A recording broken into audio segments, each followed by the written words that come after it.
All right, we're talking bracketology and weekend winners. We had a packed weekend in college hoops. Memphis picking up a big win against Tulane, beating the Green Wave 90-78. 3 players scored in the double digits for the Tigers, led by a game-high 23 points from David Jones. Right now in Jerry Palm's latest bracketology, though, Memphis, they are on bracketology bubble watch, Brandon, part of the first 4 out crew. Okay. And we talked about never counting out Patrick Mahomes and the Chiefs, but we shouldn't count out Tom Izzo and Michigan State as March inches closer either. The Spartans getting a huge quad 1 win over Illinois over the weekend.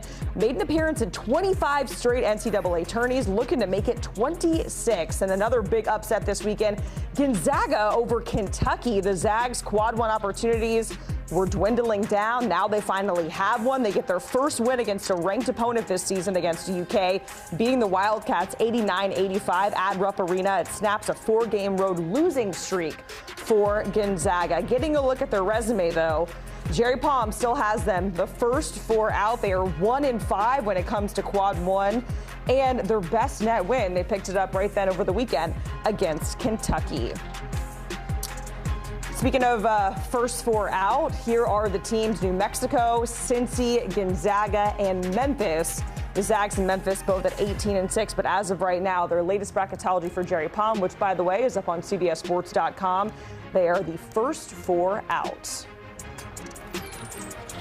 So let's welcome in Matt Norlander and Jerry Palm to discuss it. Currently talking about Gonzaga, projected as one of those first 4 out. We just saw that full screen there. They do get a quad 1 win over the weekend, their first one of the season. But Jerry, I'll start with you. If they do want to get to the tournament, what does that path look like for Gonzaga here on out? Well, they have to beat St. Mary's at St. Mary's at the end of the regular season if they want an at-large bid. And then, of course, they have to win all the games in between then as well. Then maybe they can afford to lose to St. Mary's in the conference tournament and possibly still get an at-large bid. That's the only path that really gives them much hope for an at-large bid. Of course, they could also just win the conference tournament and then get in that way. But if they want an at-large bid, I believe they've got to win all the way through the regular season, including that season finale at St. Mary's. Yeah, you see the San Fran game there? That's not even at San Fran. That is at the Chase Center, home of the Warriors. Maybe that actually benefits Gonzaga from an environment standpoint because you're not going into a bandbox there. I don't think Gonzaga will do that. I don't think Gonzaga will win out in the regular season.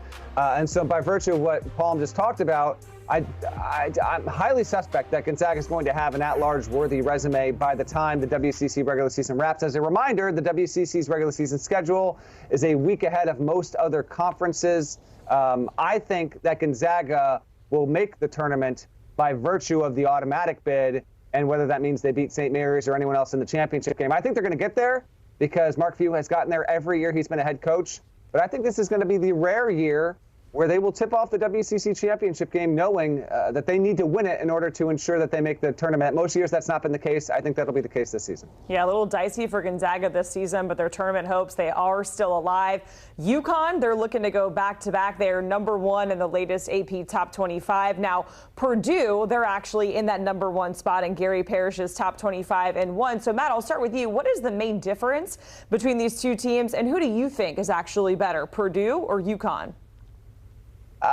Okay, I think UConn is about to go reverse order. I think UConn is the better team. And I'm aware that I'm talking with Jerry Palm, distinguished Purdue alumnus. He gets his retort in just a second here. But if they were to play tomorrow on a neutral court, throw them in the middle of, I don't know, North Dakota, I would take UConn because I've seen UConn be dominant this season and not be at full strength for every single game for almost the entire season, and still they're awesome. I also want to be clear about one thing here, too, as well. You see that how Parrish has him #1. A reminder, and GP talks about this on the Ion College Basketball Podcast, it's key to know that Parrish basically does his rankings similar to how Palm builds his bracketology. Parrish is putting Purdue #1 because it is inarguable that Purdue has the strongest resume in the sport. Like, not up for debate. Palm has it right now, and if the committee convened tonight in an emergency situation and fielded this bracket for tomorrow, Purdue would be the #1 overall seed. I don't think there's that much gap between these two. I think they're the two true teams that have a case to be, quote-unquote, elite teams this season in a year in which we've seen so many top 10 teams kind of come and go in the poll.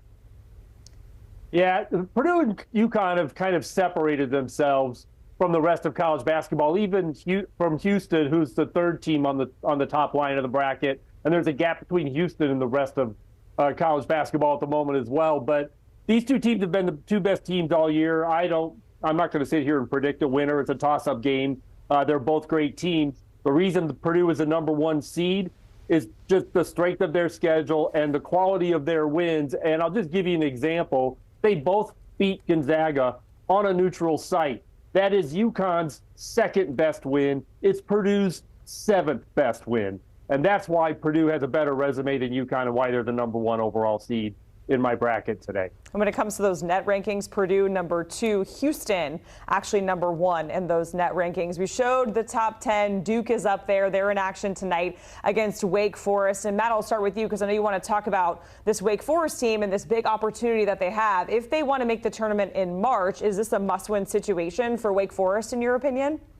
Well, I can't call it must-win only because they will have, like, Virginia. They're on the road at Virginia Saturday, so a loss at Duke, if you win at Virginia Saturday, I guarantee you, if you ask Steve Forbes right now, would you take a split on the road at Cameron and at John Paul Jones Arena? He would take it every single time there. I think this is a wonderful game. I'm just ready to watch it because Wake Forest has not had many instances in recent years where, like tonight, the Monday night slate, not that populated. You got a standalone type game at Cameron here, and you can see what's upcoming here for Wake Forest. Hunter Salas is a name to know. He's coming off a huge 33-point performance at home over the weekend against NC State, so he's been tremendous this season. Andrew Carr is a 40% shooter. It's been too long since we've seen Wake Forest be relevant and truly a team worth watching. This one has a chance, although this program has not won at Cameron Indoor Stadium since Tim Duncan was in uniform. Tim Duncan had a decades-long NBA career. He has since retired for years, and they haven't won since '97. I'm intrigued to see if they can give Duke a real push tonight, Jerry. Yeah, this is a really important game for Wake Forest. They don't have a lot of chances to resume build. They don't have a quad one win, but they did beat Virginia at home. So that's a game over a team that's at least for now in the bracket, and that's helpful too. And they also beat Florida. But this is, a game where they can really make a statement, and they've got a chance. I mean, Pitt won at Cameron this year. So, Wake Forest can win there. Duke hasn't been invincible this year by any stretch, but this would be a huge, huge win for them. Easily their best of the year, probably still their best of the year, even if they do well between now and the end of the regular season. So, yeah, this checks some boxes for them that they need to check. The quality win against the top team away from home. Really fill some holes in their tournament resume. It doesn't guarantee them anything. There's a long way to go, and they can't really afford to give it up down the line. But, yeah, this would be big for them tonight for sure. Yeah, seeing that Wake Forest resume, just a nice little reminder, their best net win against my Florida Gators. Tough times there. Matt Norlander, Jerry Palm joining us here on Spotlight as we were talking college hoops. And a reminder, you can find Jerry's latest bracketology over on CBSSports.com. And you can hear Matt Norlander on the Eye on College Basketball podcast alongside Gary Parrish. The fellows are talking about Gonzaga, Kansas, surviving Baylor, and more in the latest episode. You can download and follow, listen wherever you find your pods. And we have a doubleheader in college hoops on CBS Sports Network tonight. Lehigh at 7 p.m. Eastern in action there, and then Elon at Townsend at 9 p.m. Eastern, of course, tonight on CBS Sportsnet.